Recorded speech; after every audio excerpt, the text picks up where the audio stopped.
Le budget des allocations familiales représente évidemment une part importante du budget wallon. On parle d'un budget de presque 3 milliards d'euros pour 2023. Mais malgré cela, personne ne remet en question l'importance de ces allocations familiales pour l'ensemble des familles wallonnes. Cette indexation, elle permet quoi?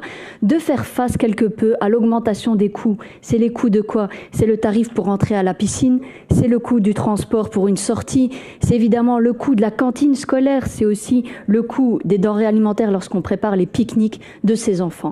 Je peux vous confirmer que la non-indexation des allocations familiales n'a jamais été sur la table du gouvernement. Le gouvernement a pris ses responsabilités et a maintenu les indexations et l'ensemble de ses politiques publiques.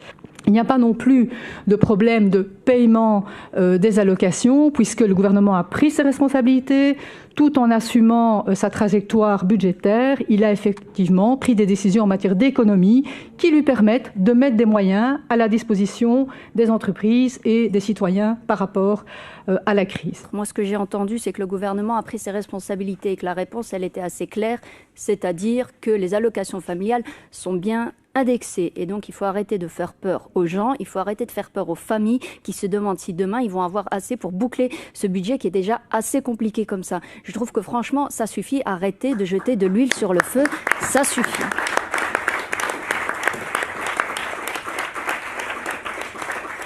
Quant à cette évaluation, moi personnellement, je la trouve très attendue. Moi, je trouve qu'elle va être salutaire parce que plutôt que de faire des politiques publiques, chacun dans son coin et chacun dans ses compétences, dans un domaine aussi important que la lutte contre la pauvreté, ça me semble tout à fait essentiel d'avoir un regard transversal, une évaluation qui permette vraiment de mettre les choses à plat pour voir comment est-ce qu'on avance et comment est-ce qu'on éradique cette pauvreté infantile. Merci.